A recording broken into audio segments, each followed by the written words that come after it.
Alright, I wanted to get this off my chest for a really long time, and I'm going to do it now.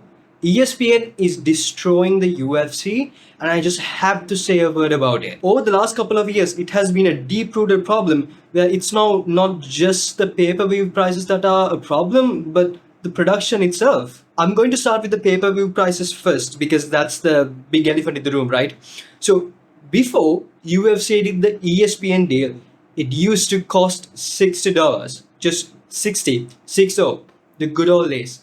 And then fast forward to 2020, they in a sense ESPN actually increased the price to $65. In 2021, they increased once again to $70, and in 2022 they increased the price once again to $75. And then now in 2024, now it costs $80. The pay per view that used to cost $60 before the ESPN deal now costs $80. It's the same pay per view, by the way. And this is where I want to emphasize this $80 is not an annual subscription. It's not, like Netflix, you pay for the entire year. No, $80 is just for one event. You realize how ridiculous that is, right?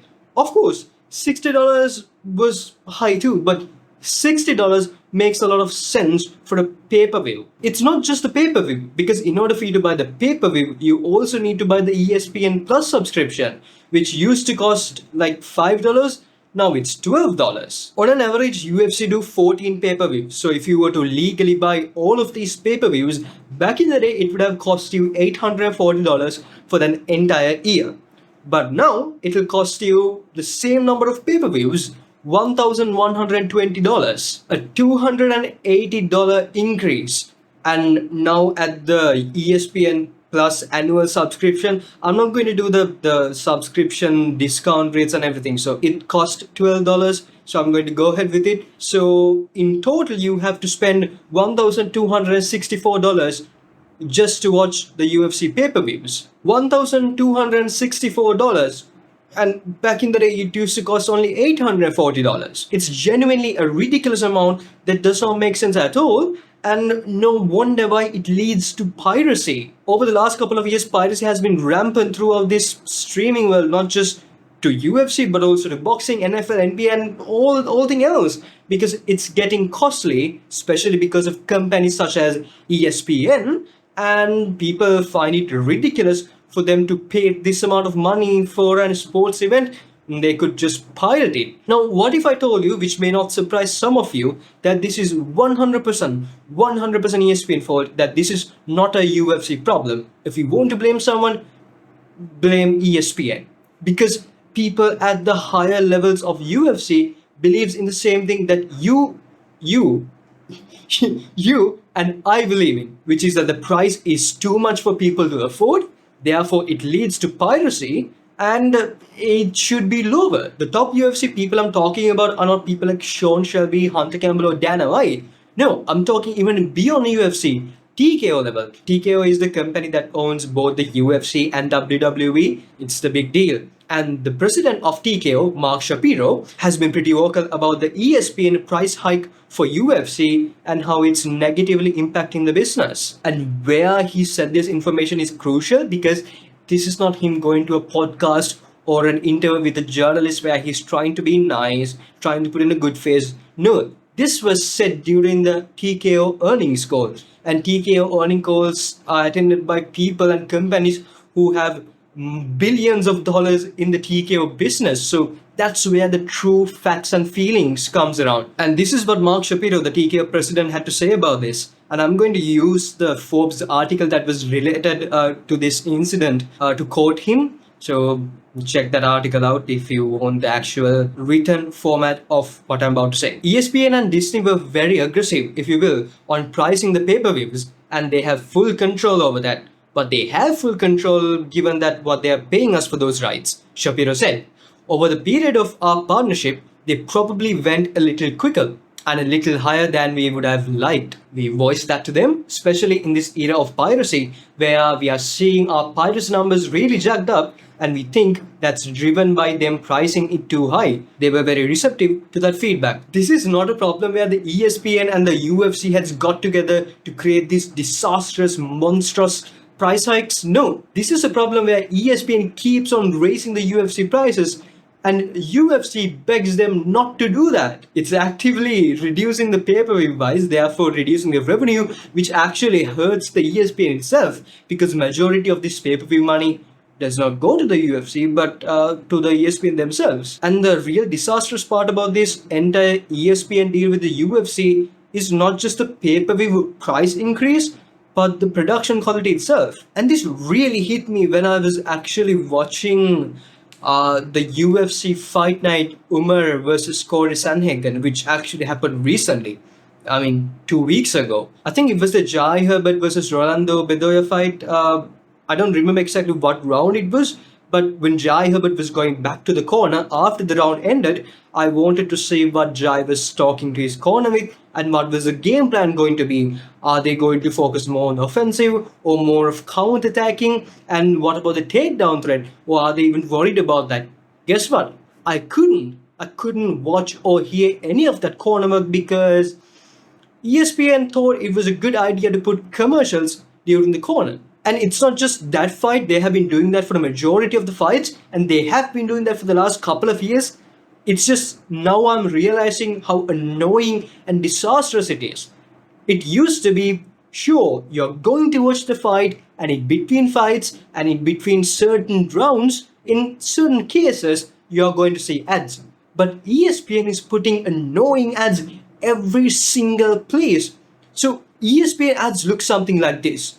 The first round ends and the fighter goes back to the corner, and guess what? You can't see the cornerback. ESPN has to publish and showcase their awesome pool of advertisements to you. So it starts off with that Burger King ad. I hate that Burger King ad. I can't put into words how much I dislike that Burger King ad. The Whopper, Junior, Double, Triple, Whopper.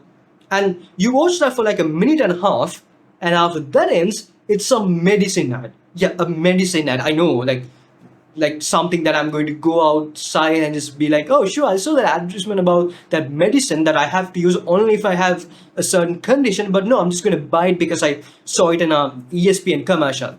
And after that ends, which takes about 2 or 3 minutes, when you think it's time for us to go back to the event, maybe catch the final couple of interactions between the fighter and the fighter's corner, I can't because it's again that Burger King ad. The Whopper, Junior, Double, Triple, Whopper. The fact that I have memorized that ad should tell you how many times I have seen it. And when that's finally over, when you think it's time to go back to the UFC fight again, you can't because it's an advertisement again. And after that ends, it's the Burger King ad again. The Whopper.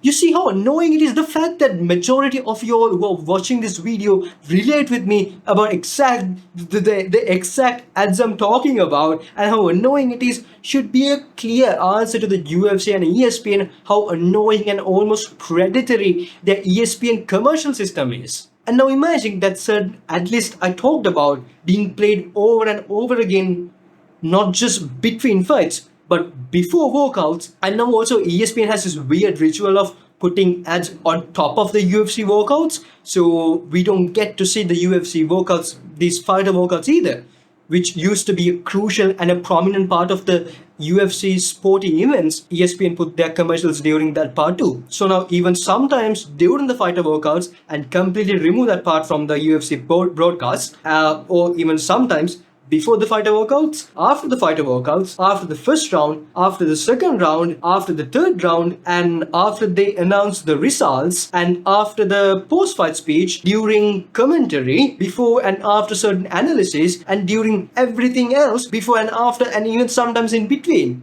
For each and every UFC event, it's annoying to watch at this point. It feels more like a chore. It feels genuinely more like I am watching an ESPN advertisement compilation that happens to have a UFC fight in between. I'm actually sweating. That's how annoyed I am. And now, pay-per-view prices. That's a problem. The production with the predatory and annoying ESPN commercials. That's a problem.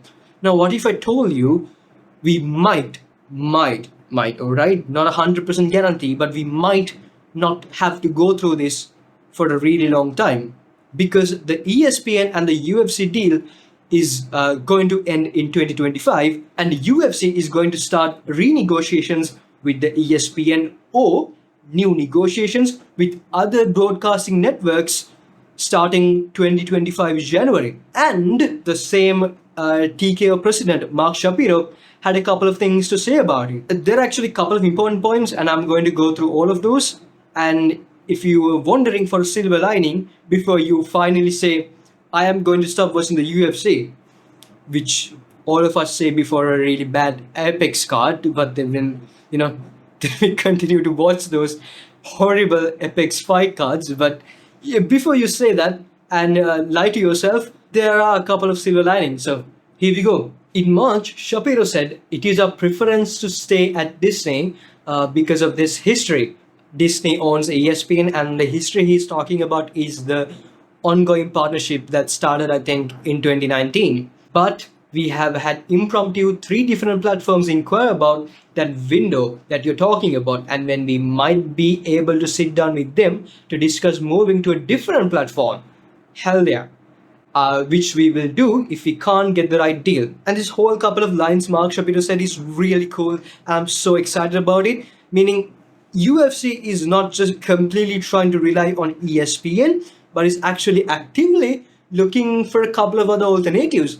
And I think the 3 different institutions that he's talking about are Amazon Prime, Netflix, and might be Apple TV, which all 3 of them are pretty cool options and will 100% be better than the ESPN, the current deal. Yes, he said he appreciated the history with ESPN, so they might renegotiate. But he said if UFC does not get the proper deal, they might not renegotiate but go ahead with the new partners. The fact that this right deal involves not only the money but a possible discussion about the pay-per-view prices and also other things such as the production.